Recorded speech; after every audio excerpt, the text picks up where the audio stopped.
PAS dengan Bersatu bergaduh sebelum pilihan raya. Itu saya tak faham kenapa.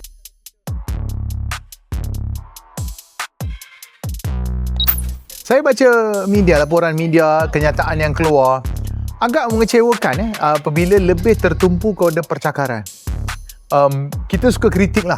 Kita parti pembangkang, kita suka kritik BN, PH dan sebagainya. Tapi parti pembangkang pun lebih sibuk bercakaran sama sendiri. Macam contohnya PAS dengan Bersatu bergaduh sebelum pilihan raya. Itu saya tak faham kenapa. Jadi kalau kita nak marahkan keadaan sekarang ni pada kerajaan, tapi dalam satu keadaan sekarang ni, kalau tak ada semak dan imbang yang kuat, maka pembangkang juga adalah sebahagian bertanggungjawab daripada apa yang kita hadapi sekarang ni. Dasar-dasar yang saya nak tengok, kalau khususlah di antara Johor dan Negeri Sembilan, satu saya faham lah, kita kena juga tengok ruang lingkup kuasa yang mana kerajaan negeri boleh buat. Contohnya, kita janganlah minta dia ataupun dasar dia bincangkan di luar kuasa daripada kerajaan negeri. Tak nak. Cumanya, saya tak nampak sangat. Dan saya rasa ni penting. Pertamanya, isu perubahan iklim. Terutama di Johor. Dari segi hakisan di pantai, isu-isu nelayan, kita dah kurang dapat ikan pukat dan sebagainya. Kemudian banjir. Tak banyak orang cakap. Orang kata benda ni orang tak nampak. Dia bukan pasal perut nasi. Iklim apa? Tapi sebenarnya berkait langsung dengan perut nasi kita. Tak guna ada bangunan tinggi, ada jambatan kalau dia tenggelam dalam banjir.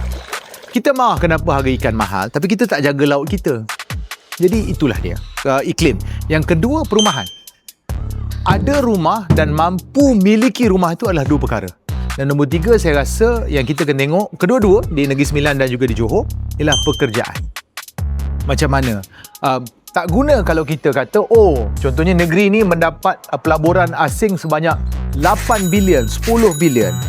Sebab pelaburan tu ada yang kualiti, ada yang tak kualiti. Saya bukanlah anti, contohnya pusat data. Saya guna ChatGPT, saya faham kenapa dan saya tahu kenapa. Tapi kalau itulah penanda arah semata-mata, sayanglah sebab pusat data ni dia bukanlah kilang. Kualiti pekerjaan dia ada tapi tak banyak. Jadi selain daripada tu, kita tengok apakah juga kepelbagaian pelaburan dan juga pelan ekonomi di peringkat negeri. Jadi saya nak tengok tiga benda lah. Kalau boleh, saya nak tengok banyak orang cakap pasal iklim, orang cakap pasal perumahan dan juga apa kos sara hidup, dan nombor tiga tentang pekerjaan.